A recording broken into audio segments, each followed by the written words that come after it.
pesantren Ukhuwah Islamiyah adalah pendidikan untuk membentuk kader-kader penegak kekhalifahan di muka bumi ini. Jadi kalau kader-kader penegak kekhalifahan di muka bumi ini tidak dibina dengan baik, tidak memahami Islam secara baik, tidak bisa ngapal Quran, artinya kalau tidak penuh tapi paling tidaknya separuh, dan harus bisa memahami bahasa Islam. Bahasa ajaran Islam itu bahasa Al-Quran adalah bahasa Arab. Maka oleh karena itu menjadi pelopor penegak kekhalifahan di muka bumi ini harus mampu menjelaskan bagaimana tata cara hidup mempraktekkan ajaran Al-Quran dan As-Sunnah itu dipelajari sehingga bisa menerapkannya, lalu memberi contoh kepada umumnya kaum muslimin di muka bumi ini. Nah, untuk itu karena Islam semenjak orang itu balik berkewajiban mempraktekkan ajaran Islam. Semenjak orang balik, orang yang beriman itu berkewajiban mempraktekkan ajaran Islam. Maka orang masuk ke PPUI itu belajarnya 9 tahun sudah cukup. Sebab 9 tahun belajar sudah sarjana SKHI, sarjana kekhalifahan Islam. Itu berarti kalau masuk 6 tahun berarti 15. Kalaupun telat berarti 16 lah. Sudah telat. Tapi kalau sudah 8 tahun nggak bisa diterima lagi. Karena apa? Karena orang begitu balik berkewajiban mempraktekkan ajaran Islam. Kalau sudah balik masih baca-baca, hafal-hafal di meja yang mati ini. Nanti ada ayat wa anfiqu fi sabilillah mimma razaqnakum. Berinfaklah di jalan Allah. Kenapa kamu tidak berinfak? Lagi ngapal-ngapal.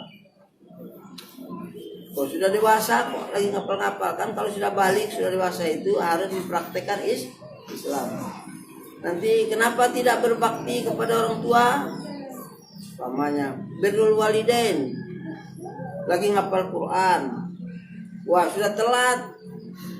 Oleh karena itu di pendidikan PPUI tidak ada yang tidak naik kelas, naik terus, karena nanti begitu balik dia harus mengamalkan Quran, bukan menghafal-ngafal di meja mati, di depan meja mati tidak ada kerjaan. Maka harus disetut. Begitu seriusnya para asatidzah dan ustadzat yang membina itu dengan serius sehingga betul-betul mampu dia.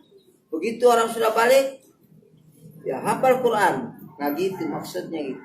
Sehingga misi kekhalifahan itu bisa dibawa oleh orang-orang yang memahami Islam dan membuktikan praktek dalam kehidupan sehari-harinya setelah balik.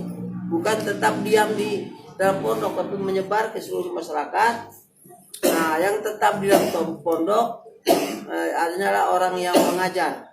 Karena mengajar itu bukan praktek amal yang sangat penting dalam pengembangan ajaran dakwah.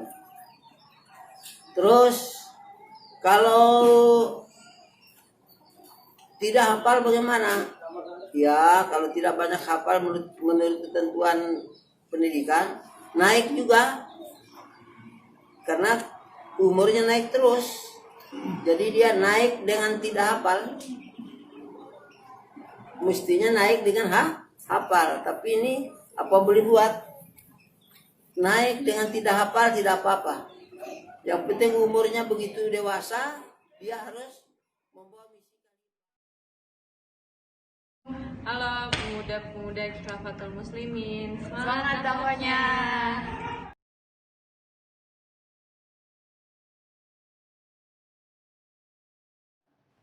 Jadi kita ya tidak perlu khawatir apa-apa yang terjadi. Itu sudah Allah udah atur semua kok.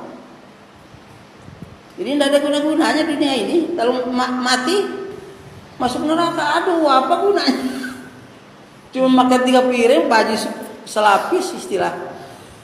Sudah miskin kaya, itulah hidup dunia itu. Yang untuk akhirat itu sakulat mawazinuhu fahuwa fi isatir radiyah, khafat mawazinuhu ya celaka. Hanya itu saja gunanya dunia ini. Jadi semua dunia ini kita akan manfaatkan untuk surga. Kalau untuk dunia, waduh, itu sudah sak kucing-kucing sama juga, makan kenyang berak juga kucing. Punya cewek kawin juga kucing. Nah, sama, sak cacing-cacing juga begitu.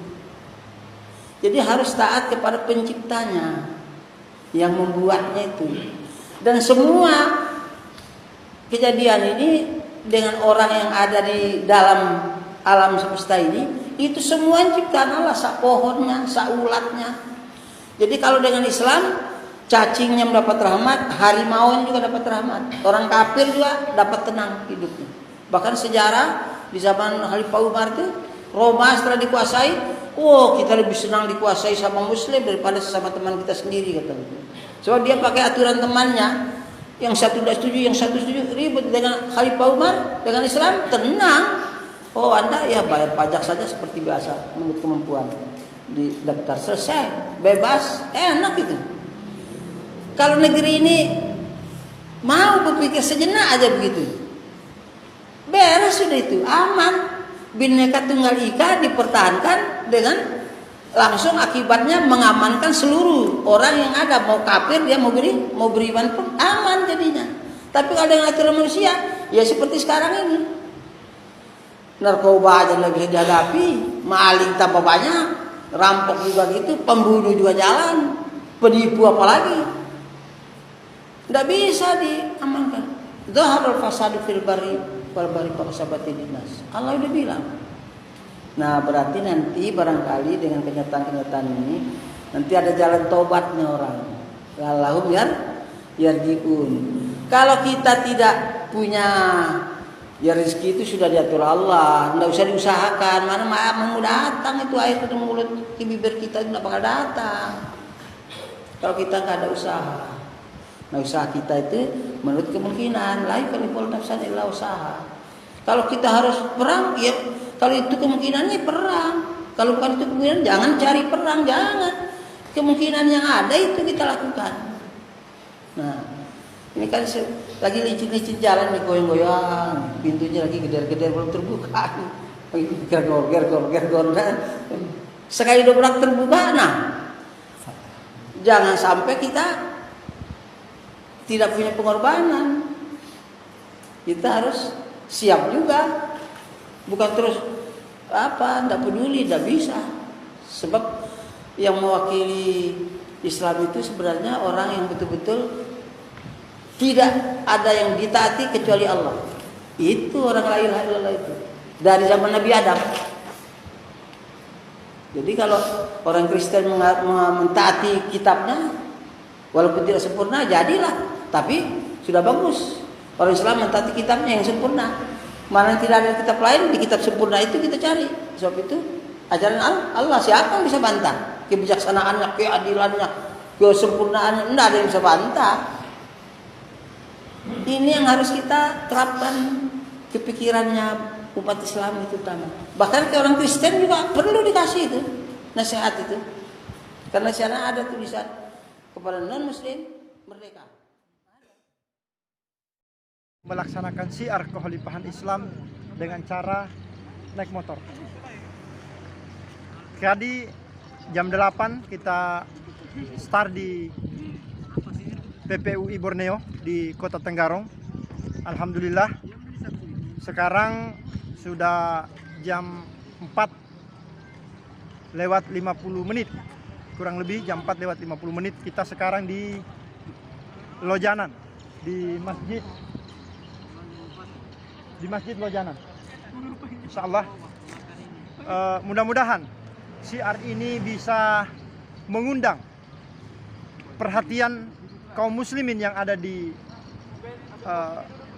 kota atau di Kutai Kartanegara ini, sehingga mereka menyadari bahwa betapa wajibnya kita bersatu dalam sistem kekhalifahan Islam, agar kemudian Allah Subhanahu wa taala menurunkan rahmatnya ke bumi ini, sehingga betul-betul menjadi aturan dalam kehidupan yang diberlakukan oleh manusia yang berkuasa, yaitu adalah Khalifah Amirul Mukminin, memakai aturan Allah Subhanahu wa taala, sehingga penduduk-penduduk bumi ini, baik itu Hindu, Buddha, Konghucu, Kristen, dan Katolik, semua mendapatkan kedamaian. Dan khusus kepada kaum muslimin, dia dirahmati oleh Allah di bumi ini dengan dia menerapkan syariat Islam, dan di akhirat dia mendapatkan surganya Allah Subhanahu wa taala. Dengan cara sami'na wa ata'na kepada Allah, kepada Rasul, dan kepada ulil amri minkum, yaitu pemimpin Islam yang ada di antara kita, mulai dari mas'ulul ummah sampai pemimpin tertinggi, yaitu adalah Khalifah Amirul Mukminin.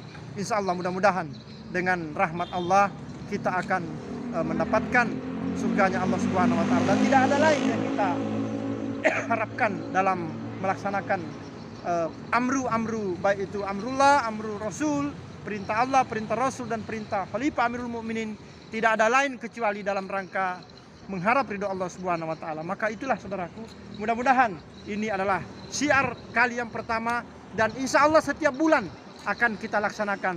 Setiap selesai pelaporan di malam hari, siang harinya kita akan melaksanakan syiar yang akan kita laksanakan di seluruh kota yang ada di Borneo ini, dari Berau sampai ke Pontianak. Insya Allah, mudah-mudahan Allah merahmati kita, Allah memudahkan kita untuk selalu taat kepada Allah.